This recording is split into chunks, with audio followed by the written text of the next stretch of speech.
Hola chicos, ¿cómo estáis? Vamos a empezar el tema del franquismo. Esta vez no voy a hacer la lectura guiada, ¿vale? Voy a explicároslo y os lo voy a explicar en 4 fases, que ya os expliqué en la introducción.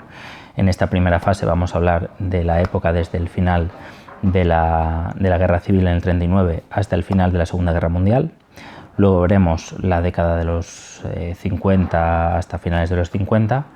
Después veremos la primera etapa, la de la tecnocracia, hasta el año 65-66 aproximadamente, y luego veremos la última etapa del franquismo hasta la muerte del dictador. ¿Vale? Entonces, primera fase, y es una fase que podremos darle el nombre de fascistizante o fascista. Ahí ya tenemos el primer debate. Los historiadores, y más en la historia contemporánea, se dividen según su ideología muchas veces. Hay algunos historiadores que intentan, pues eso, rebuscar entre los documentos y no ocultar nada. Sin embargo, hay otros que escogen allá donde les conviene, ¿vale? Tanto de derechas como de izquierdas. Entonces, el primer debate que encontramos es este: ¿fue el régimen de Franco, el régimen establecido después de la Guerra Civil, un régimen fascista? ¿O fue, como dicen algunos autores, fascistizante? Es decir, tuvo una estética fascista pero no una naturaleza fascista como tal.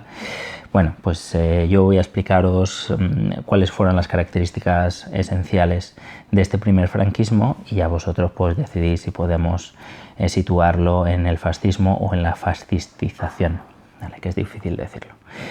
Entonces pensemos, en 1939 se acaba la Guerra Civil, y imaginaos el paisaje desolador de la España de posguerra, ¿vale?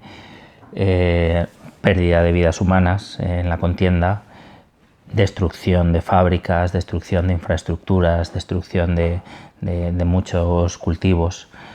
También tenemos la represión, la larga represión, que duró pues mucho tiempo, no solo en la posguerra, sino mucho más allá. Tenemos una España muy empobrecida, sacudida por una gran tragedia y a la que le va a costar levantarse. Ante eso,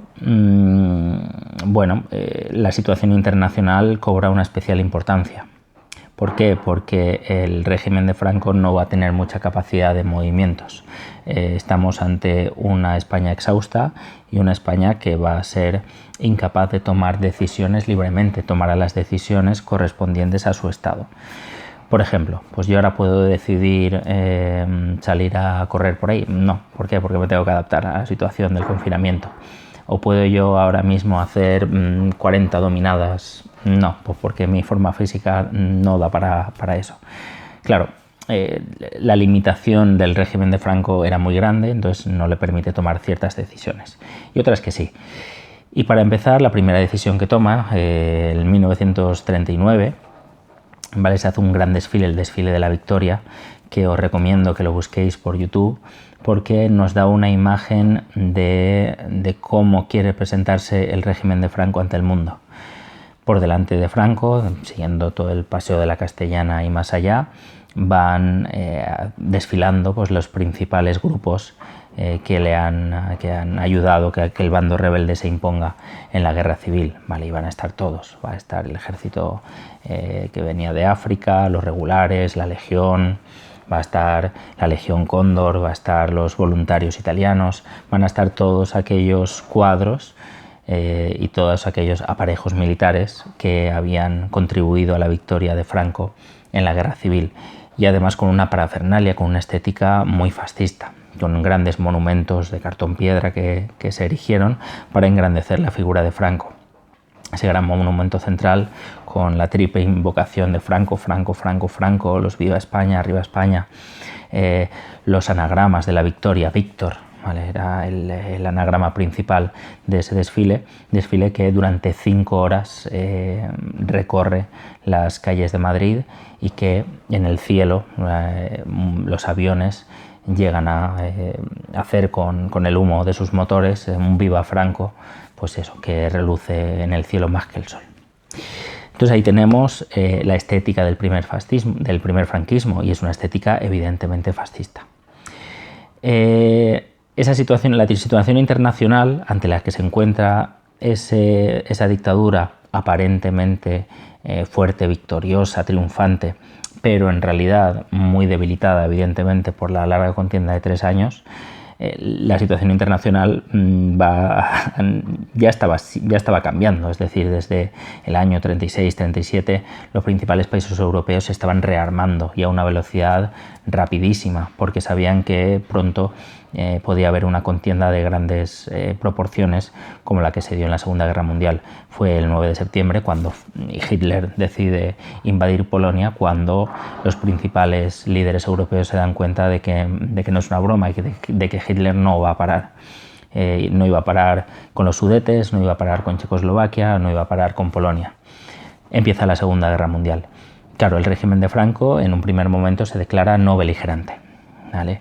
Decide no apoyar, entre otras cosas porque no puede, y entre otras cosas porque tampoco quiere enemistarse con Inglaterra, con Francia, con los países vecinos, porque no le conviene económicamente, ¿no? Y políticamente no le conviene.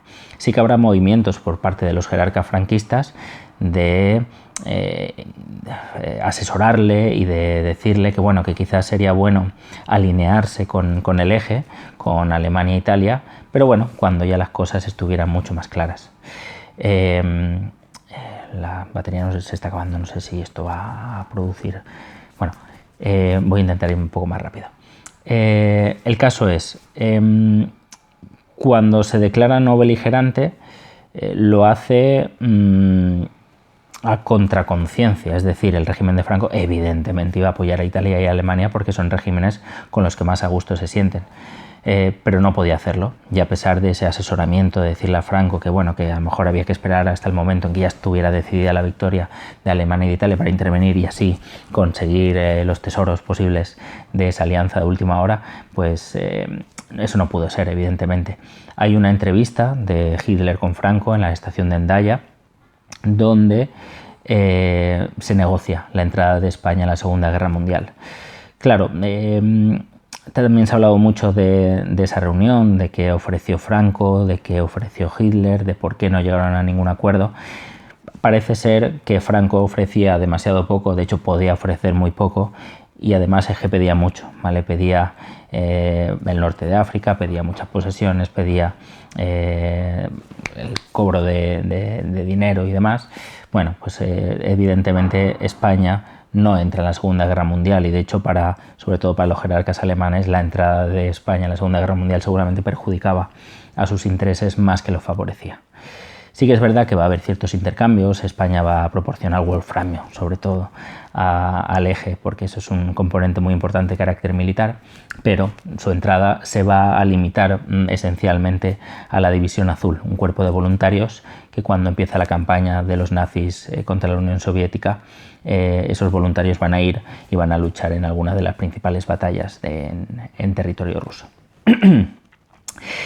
En España, en esos momentos, lo que se establece es un régimen que tiende a la autarquía. ¿La autarquía qué es? La autarquía es abastecerse con los propios productos, es decir, rebajar las importaciones, intentar acrecentar la industria nacional, intentar abastecerse con lo propio, no tener que recurrir al exterior. Y además esto unido pues, a las cartas de racionamiento, a la miseria, a la escasez de todo tipo de productos, en una situación muy complicada para la economía española y que va a durar y va a dar una posguerra pues, muy dificultosa para las familias españolas. Este régimen autárquico va a continuar durante bastantes años, además teniendo en cuenta la resolución de la Segunda Guerra Mundial, que no va a ser precisamente favorable a los intereses españoles. En cuanto a la sociedad franquista de ese primer momento, hay que decir que otra característica fascistizante, incluso aquí yo diría incluso fascista, del régimen de Franco es el encuadramiento de la sociedad. Es decir, el régimen de Franco se va a asegurar de que todo el mundo tuviera su posición en este régimen. Y lo hará intentando y ganando decapitar el movimiento obrero. Se va a crear la Organización Sindical Española, que son sindicatos verticales, es decir, sindicatos que parten de las familias y luego van a ir a las industrias y demás. Va a ser un sindicalismo que no va a protestar, va a ser un sindicalismo muy domesticado por el régimen. También estará la sección femenina para que las mujeres supieran y fueran conocedoras de su papel en la sociedad, el Frente de Juventudes. También está, me lo apunto aquí que no se me olvide nada, evidentemente el partido Féti de las Jons, que va a ser el partido oficial, el partido único del franquismo, y del cual van a surgir pues, los principales líderes de las organizaciones e instituciones españolas. Esa organización es muy importante, es un encuadramiento militar de la sociedad, y todo lo que no está ahí está en contra de la dictadura y va a ser señalado. Es decir, todo el mundo va a buscar su lugar en este nuevo régimen y todo el que no está ahí o será sujeto a la represión o será sujeto a las miradas y reproches de sus vecinos. Julián Casanova, en su libro Historia de España en el siglo XX, creo que se llama, señala mucho el papel de la sociedad española y de cómo la sociedad española buscó su lugar muchas veces a través de la delación, de la denuncia de aquellas personas que no seguían las recomendaciones o las imposiciones del régimen, señalando al enemigo, tú te conviertes en amigo del régimen, ¿vale? Y esto fundamentalmente es este primer franquismo, ¿vale? No quiero hacerlo muy largo. ¿Cuándo se acabará esto? Pues cuando la Segunda Guerra Mundial dé como resultado la derrota de Alemania y de Italia, y por lo tanto lleve a España a tener que dar una nueva cara ante el contexto internacional, ante los demás países.